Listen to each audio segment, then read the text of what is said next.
ఎక్కడి నుంచి వెళ్దాం? సతీష్ గారు ఏమనిపిస్తోంది అంటే ఒక అన్నీ కూడా ఒకే గొడుగు కిందకి తేడం నవ్వేడేస్ ఎలా ఉందంటే అంటే ఏ వర్గంలో ఎక్కడ చూసినా ఏ ఫీల్డ్లో చూసినా ఆల్మోస్ట్ ఆల్ అన్ని సర్వీసెస్ అన్నీ కూడా ఒకే గొడుగు కిందకి తీసుకురావడం అనేది కామన్గా జరుగుతూ వస్తుంది.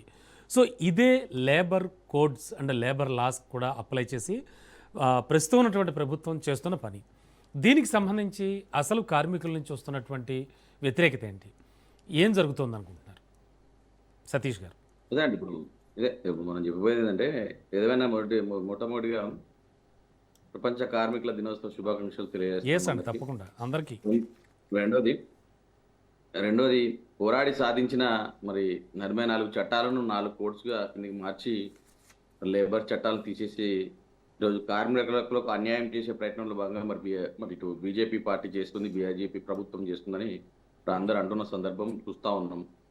ఈరోజు ఎక్కడ కూడా ఇటు కాంగ్రెస్ ప్రభుత్వం కానీ అటు బీజేపీ ప్రభుత్వం కానీ కార్మికుల పక్షాన ఉన్నట్టు ఎక్కడ కూడా కనబడట్లేదు.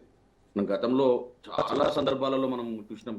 అత్యంత దారుణమైన సందర్భం కరోనా సమయంలో కూడా పాపం ఇక్కడ వలస వచ్చిన కార్మికులు ఎవరైతే ఉన్నారో వాళ్ళు మరి మేము ఇక్కడ బతుకుంటే బర్సాకైనా తిని బతుకుతాం, మరి మా ఇంటికి మేము పోతామని మరి ఖాళీ నడకన వెళ్ళిన సందర్భాలు చూసినాం.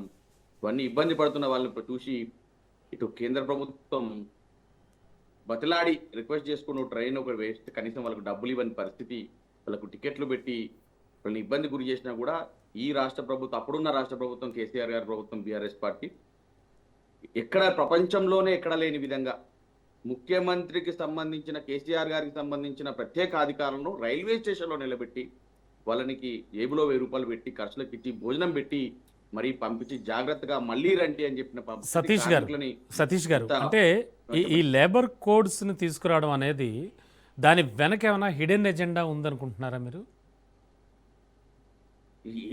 ఎజెండా ఏముందండి, వాళ్ళ కార్మికుల మీద వాళ్ళకు అది లేదు, ప్రేమ లేని విషయం తెలుస్తూ ఉంటుంది. హిడెన్ ఎజెండా ఏముంటాయండి? వీళ్ళకి ఉన్న ఎజెండానే ఒకటి, కార్మికులకు మంచి జరగాలని, కార్మికులకు సమయం పని కానీ వేతనం కానీ వేతనం పెరగాలి, ఇవన్నీ కూడా ప్రైవేటీకరణ చేద్దామనే ఉద్దేశంగా ఇటు కాంగ్రెస్ బీజేపీ ప్రభుత్వం వాళ్ళకు ఎవరైతే ఈ కమర్షియల్ పీపుల్కి ప్రైవేట్ సంస్థలకు అండగా ఉండి ఈరోజు కార్మికులను అణచివేత దిశగా పనిచేస్తుంది తప్ప ఏం లేదండి.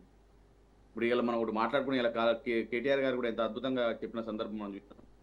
పాలరాతి బొమ్మైనా పార్లమెంటు భవనమైనా వారు చుడితేనే శ్రీకారం, వారు కడితేనే ఆకారం అని మాట్లాడుకున్న సందర్భం.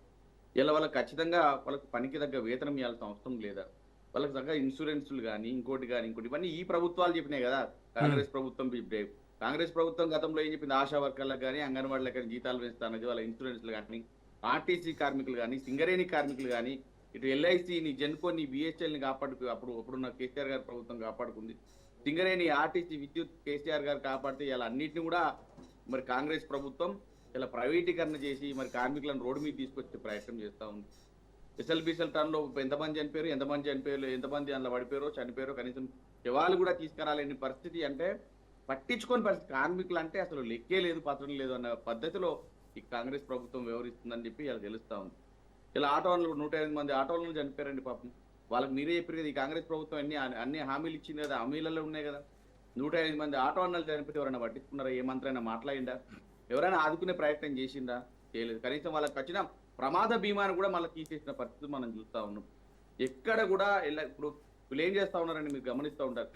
మొన్నదాకా ఎలక్షన్ ముందు దాకా పెట్రోల్ ఎక్కడ ఇబ్బంది లేదు, పెట్రోల్ ట్యాంకులు వచ్చినాయి, పెట్రోల్ ఇబ్బంది లేదు, గ్యాస్ ఇబ్బంది లేదు అన్నారు. ఇలా ఎలక్షన్లు అయిపోయినాయో లేదో గతం గ్యాస్ రేట్లు పెరిగినాయి. కమర్షియల్ గ్యాస్ రేట్లు ఇలా కమర్షియల్ గ్యాస్కు 1000 రూపాయలు పైగా పెరగడం అంటే ఎంత దారుణమైన విషయం అంటే. ఇలా ఇంట్లో 5 కేజీ సిలిండర్ రేటు 200 చిల్లర పెరగడం అంటే ఎంత దారుణమైన విషయం అంటే. కమర్షియల్ గ్యాస్ రేటు పెరగడం వల్ల ఎంతమంది ఆధారపడి ఉంటారు? ఇరు వ్యాపారులు ఎంతమంది దాని మీద ఆధారపడి బతుకుంటారు? ఇలా వాటి మీద ఆధారపడి ఉన్న ఐటీ పరిశ్రమలో పనిచేసేవారు కానీ ఇటు చదువుకునే పిల్లలు కానీ హాస్టల్లో ఉండేవాళ్ళని వీళ్ళు ఎంతో మంది ఒక దాని మీద ఆధారపడి ఉండేవాళ్ళు ఇలా కమర్షియల్ గ్యాస్ పెంచడం వల్ల కూడా ఇలా రాష్ట్రంలో ఇబ్బంది వాతావరణం కలగట్లేదా? అంటే మీకు ఎలక్షన్స్ ఉంటే ఒకలాగా, ఎలక్షన్స్ లేకపోతే ఒకలాగా ప్రవర్తించడం ఈ ఎంతవరకు కరెక్ట్ అని చెప్పేసి ఇలా ప్రతి ఒక్కరు కూడా అడుగుతా ఉండరు.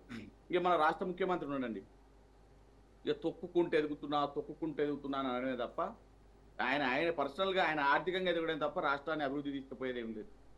ఇప్పుడున్న రేవంత్ రెడ్డి గారు తొక్కుకుంటూ ఎదిగారు, కానీ కేసీఆర్ గారు మాత్రం ఒక్కొక్క మెట్టు అభివృద్ధితో తెలంగాణ రాష్ట్ర అభివృద్ధి Yes. ఒక్కొక్క మెట్టు కట్టుకుంటా ఎదిగిన వ్యక్తి ఓకే కేసీఆర్ గారు. ఓకే సతీష్ కేసీఆర్ మాట్లాడదాం గారు గతంలో మీరు ఒక విషయం అండి, చాలా విషయాలలో కూడా కేసీఆర్ గారు ఎంత అద్భుతంగా కరోనా విషయంలో, కరోనా సమయంలో అటు జిహెచ్ఎంసీ వర్కర్లను ఎంత అద్భుతంగా కాపాడిండు, వాళ్ళు కడుపులో పెట్టి చూసుకున్నాడు, వాళ్ళకి గౌరవించుండు. కానీ ఈ రోజు ఈ రాష్ట్ర ముఖ్యమంత్రి 5,000 ఆటోలు ఉన్నాయి, కనీసం చెత్త ఎత్తలేదు, ఉన్న మున్సిపల్ మంత్రి అయి ఉండి కూడా చెత్త ఎత్తలేదు, నాకు 5,000 ఆటోలు ఉన్నాయని విషయం నాకు తెలియదు. ఓకే సతీష్ మాట్లాడదాం, డిస్కస్ చేద్దాం అండి. ఒక నిమిషం వారిది కూడా మనం వెర్షన్స్ తీసుకోవాలి, వారి వెర్షన్స్ కూడా తీసుకోవాలి.